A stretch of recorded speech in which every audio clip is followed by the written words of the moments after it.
This is Butte County Jail in Northern California. It opened in the mid-60s with about 160 beds. It's grown now to over 600 beds here, which normally is adequate for the kind of needs we have in this area. But a recently passed bill by the California legislator, AB 109, is shifting, in order to help the overcrowding with the state prisons, is shifting the nonviolent criminals back to the county level. So instead of sort of a county jail, it's really becoming a county prison. And they anticipate this year alone 250 additional prisoners being put into the system here. Of course, how do you do that if you don't have 250 beds? Well, the answer to that is simply they have to release some earlier than they normally would, and different creative ways, which then makes the police concerned of what kind of people are going to be put on the street. All of that causes a great concern. But what I want to talk to you about is something that the church has in common with the jail here. Well, let me say this first. I mean, if there's something that the prisoners all have in common with each other, is that they all want to get out. And they love to have someone rescue them. You know, most of them depend on lawyers or our legislative or our system of justice to try to get them released earlier than perhaps they normally would. And they live with that hope just to get out, to be rescued. Otherwise, they're not really content to be here. And that is what they have in common with the church.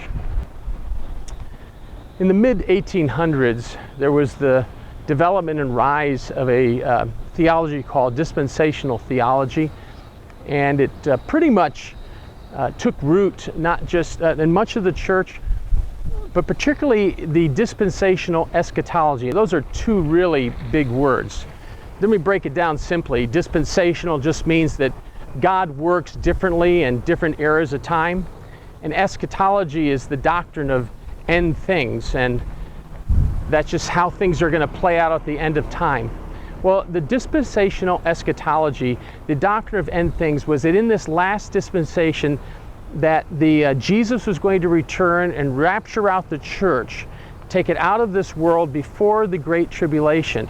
It was sort of like this great rescue in which God would come in the form of Christ, obviously, in his rapture and pulling the church, catch from the air, and then there would be the 7 years of tribulation and then the second coming. Now, I really want to take issue and spend this time talking about the theology of that.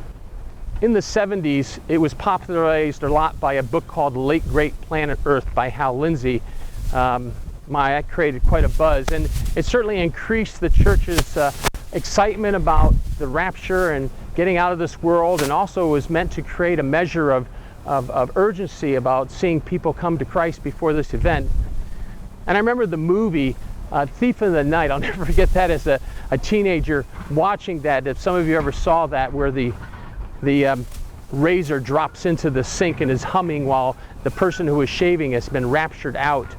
And all of which, created this sense of fervor and desire for the Lord's coming. But there was a residual, a side effect that, began before the 70s, but certainly was coming into a greater influence during those years. And that was the sense that, this world is just getting worse and worse and worse. And how great it is that the church is going to escape all this and get out of it. And really what happened is the church began to adopt what I would call a POW mentality, a prisoner of war mentality.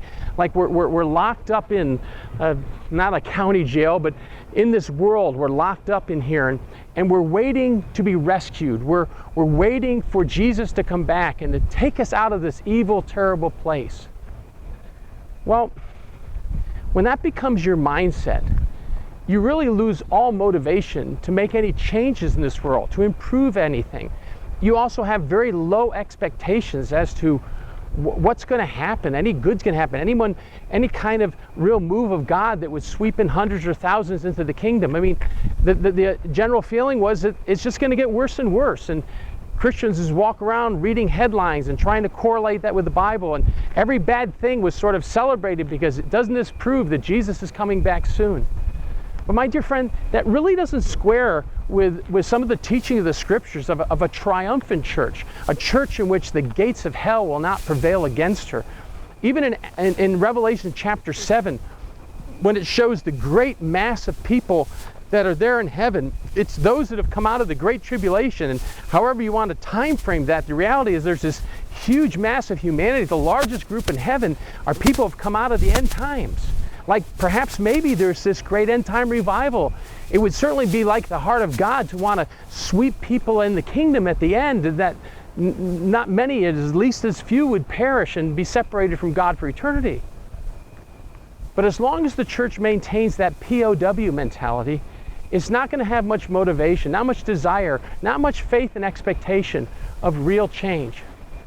But I want to say to you that if Jesus gave us this command to disciple the nations, go into all the world and disciple the people groups of this world, if he told us that the gates of hell would not prevail against us, should we not have hope and expectation that we really can make a change? And shouldn't the love of Christ compel us to want to make a difference in this world, to improve things around us? So my challenge to you as a kingdom person is, don't get lost in the POW hype. Don't get lost in that sense of hopelessness or things are just going to get worse and worse. We have a great God, and He's given us a great opportunity to impact this world for good and for people to come to faith in Him. Let's believe God for the greatest. Let's believe Him for a great end time harvest, that the church would not go out with a whimper waiting to be rescued, but it'd be a triumphant church, victorious church that is seeing great things happen and the kingdom expanded throughout the world.